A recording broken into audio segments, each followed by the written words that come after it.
The morning light streamed through the curtains of my cozy bedroom, illuminating the soft pastel walls that I had painted years ago, a reflection of my attempts to create a warm, inviting space for my son, Max. I lay in bed, the sheets tangled around my legs, and took a moment to savor the quiet. The sound of birds chirping outside was comforting, a stark contrast to the chaos of raising a teenager. My mind wandered, as it often did, to the weight of my responsibilities. As a single mother, I had the world on my shoulders, and some days I felt the burden more than others. Just one more year, I whispered to myself, hoping that this was the year Max would finally find his footing, the year he would stop testing boundaries and start embracing the young man I knew he could be. Yet the loneliness crept in like a shadow, reminding me of the companionship I had once taken for granted. I missed the intimacy of a relationship, the laughter shared over dinner, and the quiet moments that spoke volumes. Instead, my life revolved around school schedules, homework, and the occasional heart-to-heart with Max that often ended in eye rolls and sighs. As I finally mustered the energy to get out of bed, the smell of coffee brewing in the kitchen filled the air, a welcome comfort. Max had taken to making breakfast on weekends, a small victory in our daily battle of wills. I patted down the hallway, the wooden floor cool against my feet, and found him hunched over the counter, a frown etched on his brow as he flipped a pancake. "Looks like you're in deep concentration there, Chef Max," I teased, leaning against the doorframe. His face broke into a sheepish grin. "I'm just trying not to burn the house down, Mom." I laughed, the sound filling the kitchen, a reminder that even in the thick of it, there were moments of joy. "Don't worry, I think we'll survive this breakfast." Just then, my phone buzzed on the counter, and I saw a text from my sister Lisa. "Jake is on his way. He'll be staying with you for the summer." A wave of mixed emotions washed over me. Jake, my charming 16-year-old nephew, was arriving today, fresh from being expelled from school. Great, I thought, feeling a rush of obligation and concern. He was a good kid at heart, but he had a knack for getting into trouble. I knew Lisa believed that spending the summer with me would help him get back on track, but I couldn't shake the feeling of dread that settled in my stomach. "Max, you ready to meet your cousin?" I asked, trying to keep my tone light. "I guess," he shrugged, his indifference typical of a teenager. "Just don't let him mess up my room." I chuckled. "I'll do my best, but you know how it is with family." I couldn't help but feel a sense of protectiveness over Jake. He was family after all, and I wanted to be the aunt he could rely on. But would that be enough to steer him away from the path he seemed to be heading down? The doorbell rang, cutting through my thoughts. I opened the door to find Jake standing there, his rebellious streak evident in the way he wore his hair and the slight smirk on his face. "Hey, Aunt Emily," he said, his voice dripping with a mix of charm and mischief. "Jake, welcome." I pulled him into a hug, and he felt warm and solid against me, a reminder of the little boy he used to be. "Let's get you settled in." As we moved through the house, I couldn't help but notice the familiar tension that hung in the air.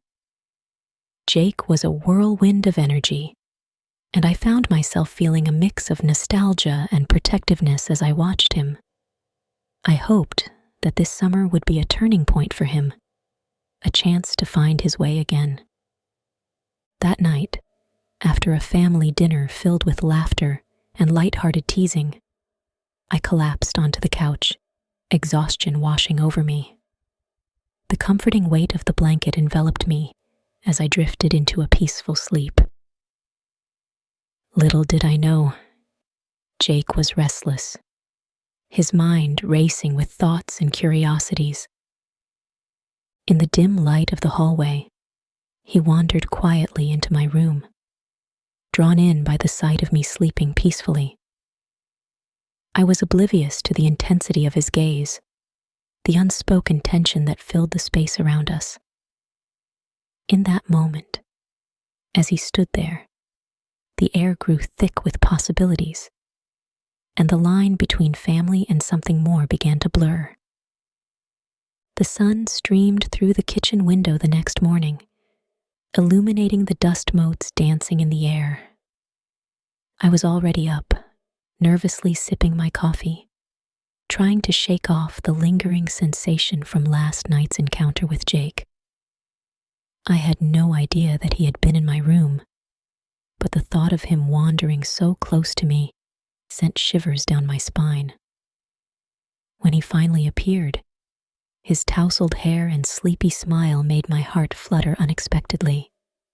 "Morning, Aunt Emily," Jake chirped, plopping down at the table. He looked so carefree, and for a moment, I wished I could share that innocence. "Good morning, Jake. How did you sleep?" I asked, attempting to keep my voice steady, masking the whirlwind of emotions raging inside. "Like a rock," he replied, pouring himself a bowl of cereal. I think I might have finally adjusted to this place. I couldn't help but smile at his enthusiasm. "Well, I'm glad. It's nice to have you here. We should do something fun today." His eyes lit up at the suggestion. "What about the mall? I heard there's a new arcade there." "Sure. Just let me finish my coffee and we can head out," I said, trying to suppress the rising excitement that came from being around him. As we chatted about the mall, I felt a strange connection growing between us, as if we were two allies embarking on a mission instead of aunt and nephew. Later, as we drove through the city, the radio blaring our favorite tunes, the air was thick with a comfortable silence that was punctuated by bursts of laughter. I glanced at him, watching his expression shift from playful to serious, and I felt compelled to ask, "Jake, can I ask you something?" He turned to me, curiosity sparkling in his eyes. "Sure. What's up? Why do you think you got expelled? It seems like you were doing really well before that." His expression darkened, and I could see the shadows of his struggles creeping into his features. "I don't know, Aunt Em. I guess I just got bored. I wasn't really into it anymore, and I may have made some bad choices." He paused, looking out the window. "It's hard when you feel like no one gets you." I felt a pang of empathy, and I reached over to touch his arm gently. "You know you can talk to me about anything, right? I'm here for you." He turned to me, and for a moment, our eyes locked in a way that felt electric. "I know. It's just, sometimes I feel like I have to put on a mask, you know? Like I have to be this cool kid or something." "Jake, you don't have to be anything but yourself around me," I said softly, my heart racing. "I want to know the real you." A small smile broke through his serious demeanor, and I could see the burden lift, if only for a moment. "Thanks, Aunt Em.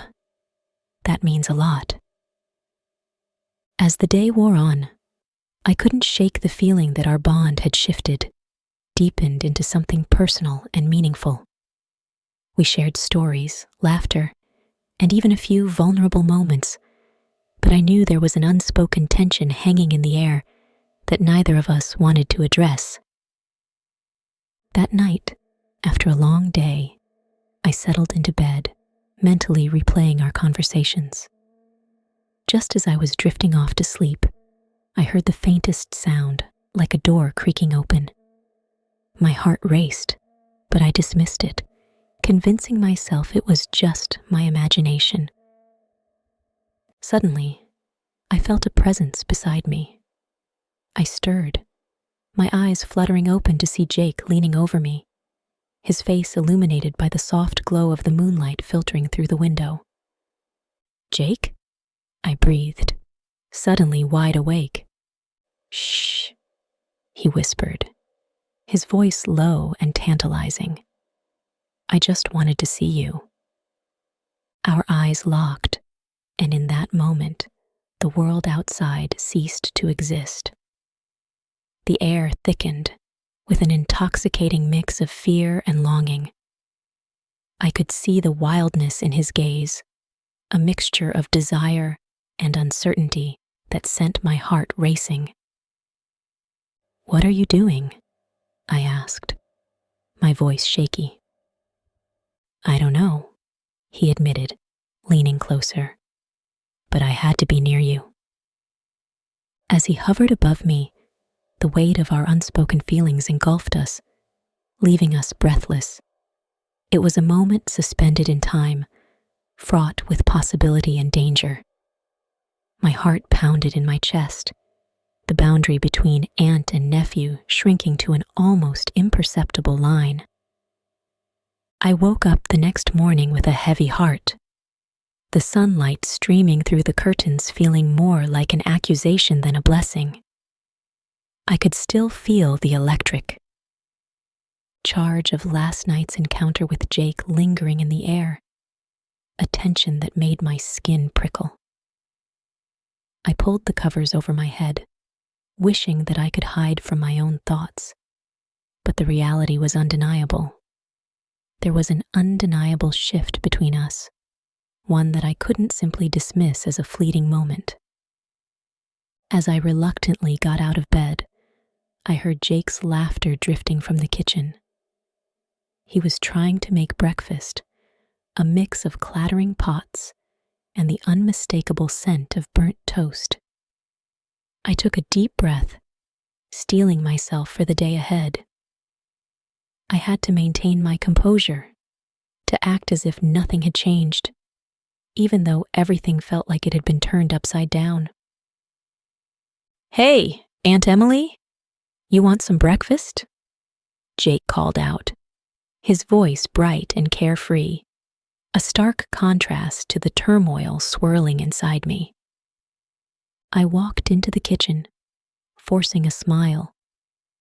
"What have you made?" I asked, eyeing the charred remains of what I assumed was supposed to be toast.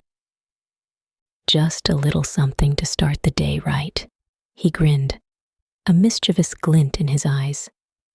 "It's a special recipe, burnt toast a la Jake." I laughed, despite myself. "Well, it's definitely unique." I poured myself a cup of coffee, the familiar taste grounding me momentarily. "Maybe next time, we'll stick to scrambled eggs?" "Deal," he replied, leaning against the counter, his posture relaxed, but his gaze piercing. There was something in the way he looked at me, a mix of admiration and something deeper that sent shivers down my spine. After breakfast, I decided to confide in my best friend, Sarah. I needed an outside perspective, someone who could help me untangle the mess I felt trapped in.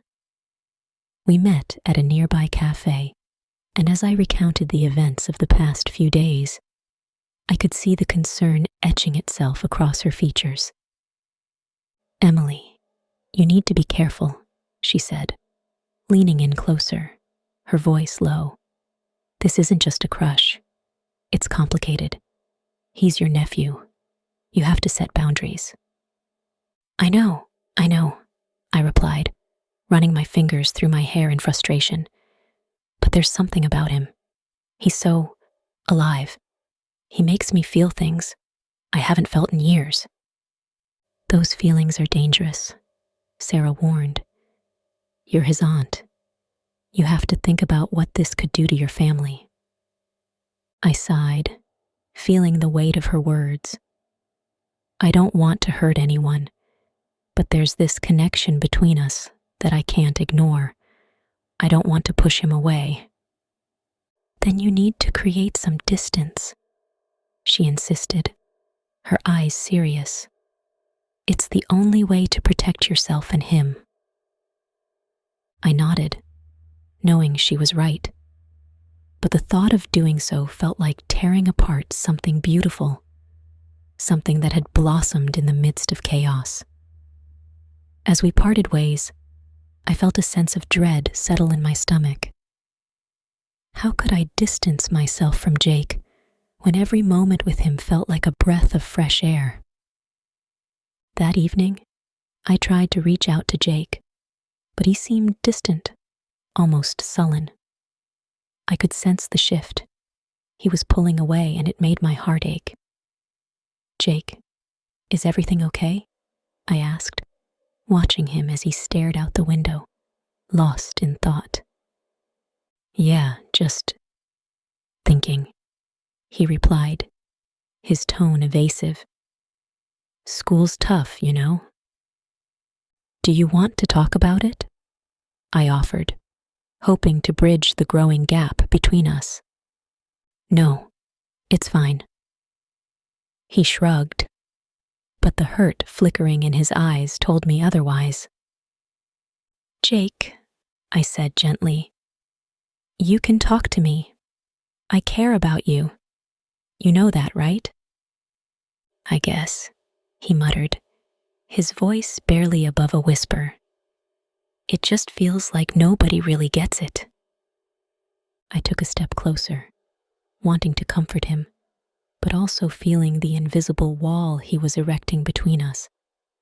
I want to help, but I need you to let me in. He finally turned to look at me, and for a moment, the vulnerability in his gaze mirrored my own. I just don't want to be a burden, he admitted, his voice cracking slightly. You could never be a burden to me, I assured him. You're family, and family sticks together.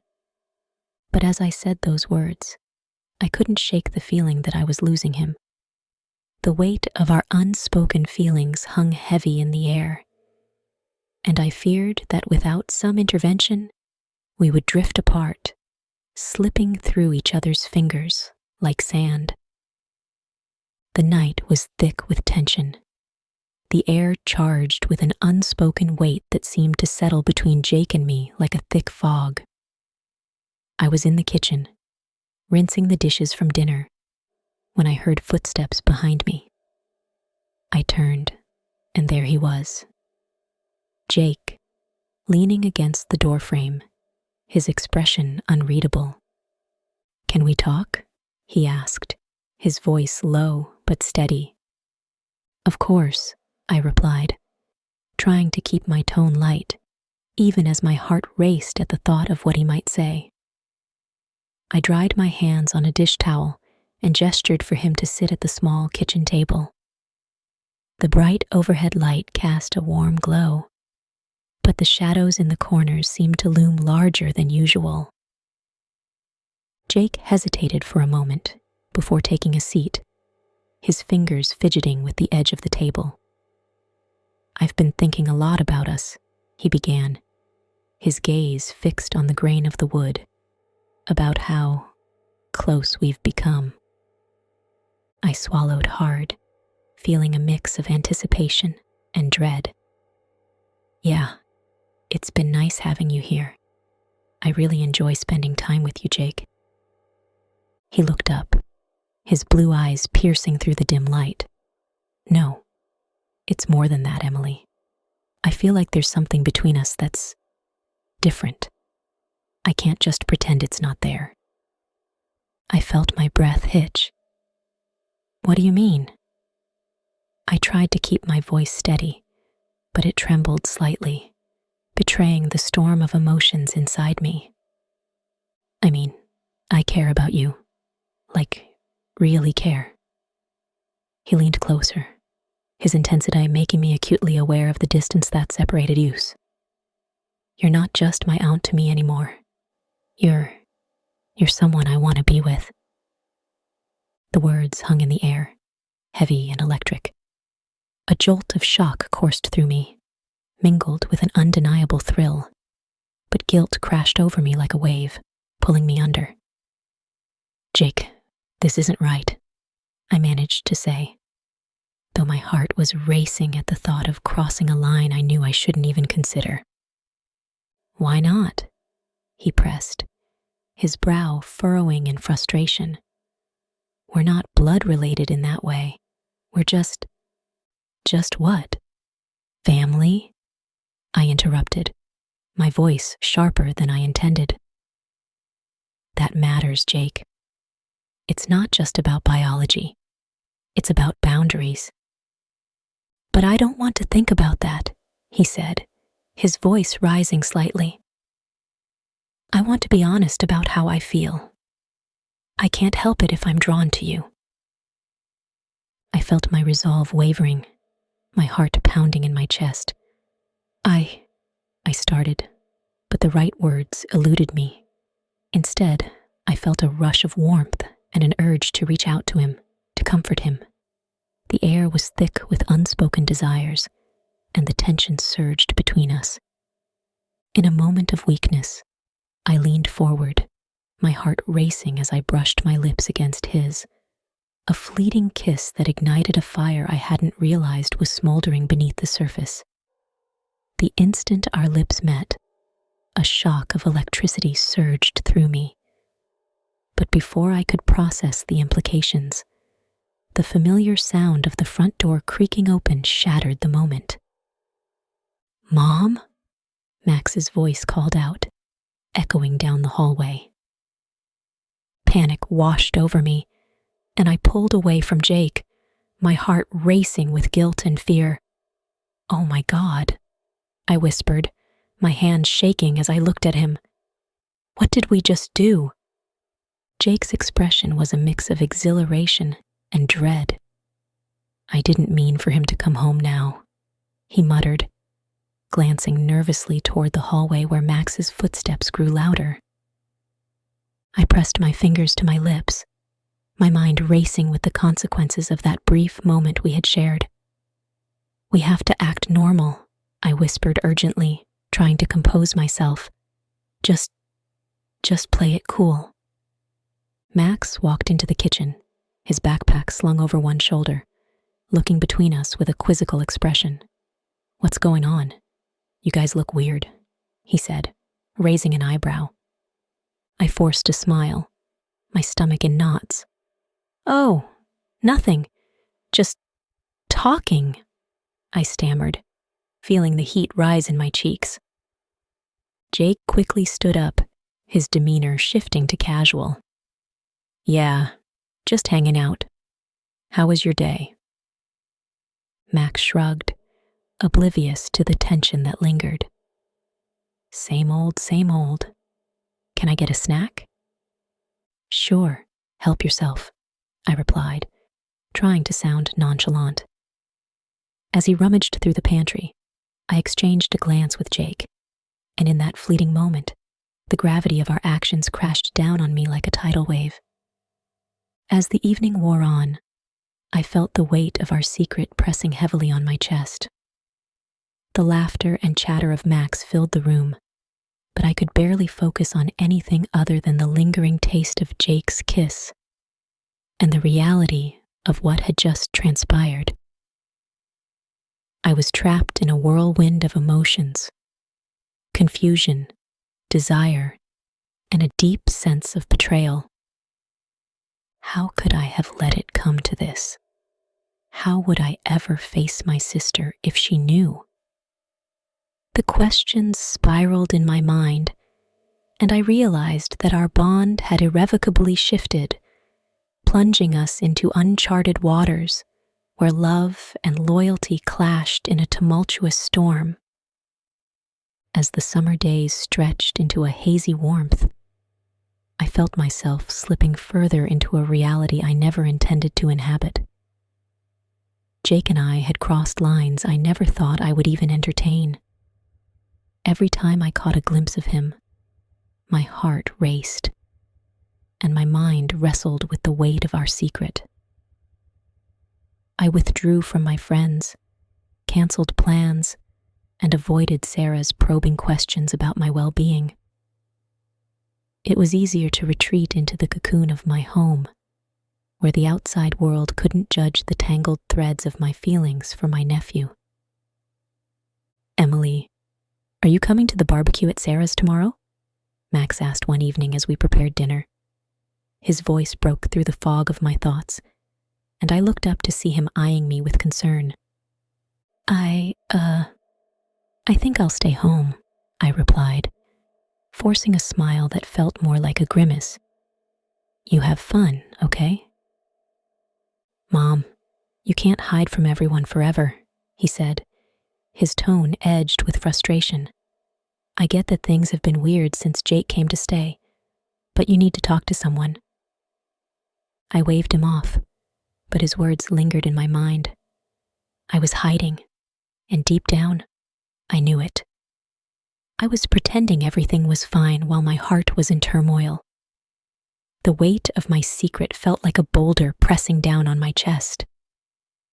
The next day was a hot Saturday, and as I lounged on the sofa, the doorbell rang. I opened it to find Jake standing there, his face pale and eyes red. My heart sank. "Hey, what's wrong?" I asked, stepping aside to let him in.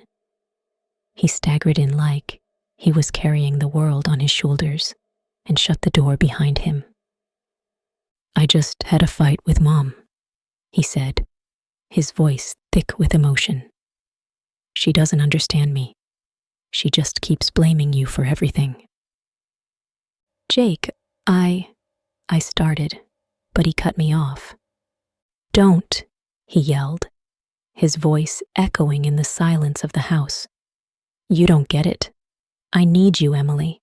You're the only one who sees me." My heart raced at his words, a mixture of fear and desire flooding through me. "You need to talk to your mom. This isn't healthy for either of us." "Maybe I don't want to talk to her." He stepped closer, his breath warm against my skin. "Maybe I just want to be with you." Before I could respond, he wrapped his arms around me, pulling me into an embrace. I felt the weight of his need and my own longing crash over me like a wave. I didn't push him away. Instead, I found myself clinging to him, feeling his heartbeat against mine. It was wrong, and yet, it felt so right. "Jake, we can't do this," I whispered, my voice trembling. "This is all so complicated." "Complicated," he echoed, pulling back to look into my eyes. "What's complicated about wanting to be together?" I shook my head, tears prickling at the corners of my eyes. "You're my nephew. This is crossing a line we can't uncross." "But we already have," he countered, his eyes fierce and determined. "I can't pretend I don't feel this way about you. It's consuming me." "Jake," I said, searching for the right words. "This isn't love. It's confusion. You're upset, and I'm vulnerable. Please, let's take a step back." He looked at me with a mix of hurt and desperation, and despite every rational thought screaming at me to push him away, I couldn't. He leaned in, and before I knew it, our lips met in a kiss that ignited a fire I had tried so hard to extinguish. I pulled back, breathless. "No, we can't," I said, my voice shaking. "We can't go down this path." "Why not?" he asked, his voice low and pleading. I care about you. I've never felt this way about anyone, let alone someone who actually understands me. I ran a hand through my hair, feeling the panic rise in my chest. Because it's wrong, Jake. It's so wrong. But even as I said it, I felt the truth slipping away, replaced by the heat of his body so close to mine. In that moment, I realized that the door to our relationship had been opened too wide, and I was terrified of what lay beyond it.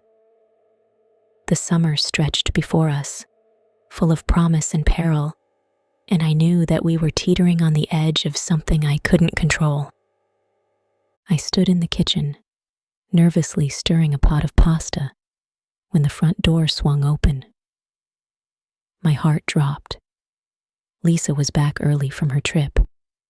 I hadn't prepared myself for this moment, especially after the emotional whirlwind Jake and I had navigated over the past few weeks. My mind raced with scenarios. Everything from casual small talk to the possibility of her walking in on something she shouldn't. "Emily, I'm home," Lisa called, her voice echoing through the hallway. "Hey, I'll be right out," I replied, trying to keep my tone light, but the tremor in my voice betrayed my anxiety. I quickly glanced at the living room, where Jake was supposed to be. He had promised to keep a low profile while Lisa was home, but I could feel the tension coiling in my stomach. I finished with the pasta and placed it on the table, forcing myself to breathe steadily. Just as I turned to call for Jake, I heard the unmistakable sound of footsteps in the hallway. Lisa walked in, her expression a mix of exhaustion and surprise. "Surprise? I didn't think I'd be back until tomorrow," she said, but her smile faltered as she took in the scene. "What's going on? Where's Jake?" Before I could respond, Jake emerged from the shadows, his expression shifting from relaxed to rigid as he saw Lisa. The air thickened with an unspoken tension. "Hey, Aunt Lisa," he said, his voice barely above a whisper. "Jake," she replied, her gaze darting between us. "What are you doing here? I thought I told you to stay upstairs until I got home." "I was just hanging out," he stammered, a hint of panic in his eyes. I could feel my pulse quickening, the weight of our secret pressing down on me. I opened my mouth to say something, anything, to ease the rising storm. But before I could, Lisa's eyes narrowed, and she stepped closer to me. "What's going on, Emily?" she demanded, her voice low but listed with urgency. "Why does it feel like I walked in on something I shouldn't have?" I opened my mouth to deny it, but the words caught in my throat. Jake's eyes were pleading, but I knew we were cornered. "Lisa, I began, but she cut me off, her voice rising. Don't you dare try to explain. I can't believe you would betray our family like this. You were supposed to help him, not whatever this is." "Mom, it's not like that," Jake interjected, his voice breaking. "I care about Emily. It's not just a fling or something." "Jake, stop," I hissed, panic rising as I realized how deep we had fallen into this mess. "You don't know what you're saying." But Lisa wasn't having it. "You both are crossing lines that shouldn't be crossed. Emily, I trusted you with him. And Jake, how could you do this to your own mother?" The tension was electric, each word igniting a new flame of anger and hurt. My heart raced, torn between my loyalty to my sister and the undeniable connection I felt with Jake. "I didn't mean for any of this to happen," I muttered, tears welling in my eyes. I never wanted to hurt you, Lisa. Then why did you let it go this far? She shot back, her voice trembling with betrayal. Why would you put our family through this? I didn't plan it, I pleaded, my voice breaking. We were just trying to understand each other. Lisa shook her head, disbelief etched on her features. Understand each other? You're his aunt. This is sick, Emily. I know. I cried, feeling the walls closing in around me. But it's complicated. He's not just some kid to me anymore. Enough, Lisa shouted, her frustration palpable. I can't even look at you right now. With that, she stormed out of the room, leaving Jake and me in a suffocating silence. What do we do now? He whispered, his voice a mixture of confusion and desperation. I turned away, my heart racing as I fought back tears. I looked at the family photo hanging on the wall, a symbol of everything we were about to lose. Just then, a shadow flickered outside the window, and I froze. Emily. Jake's voice broke through my daze, but I was too caught up in what I had just seen. I slowly turned to the window, my heart pounding. Did you see that? See what? He asked, shifting uneasily. There was someone out there. I moved closer to the window, dread pooling in my stomach. The figure was gone, but the unsettling feeling remained. Maybe it was just a shadow, Jake suggested, but his voice lacked conviction. I shook my head, unable to shake the feeling of being watched. No, it felt different. I need to know. As I moved to pull the curtain aside, the scene cut to black, leaving the tension unresolved and the questions hanging in the air.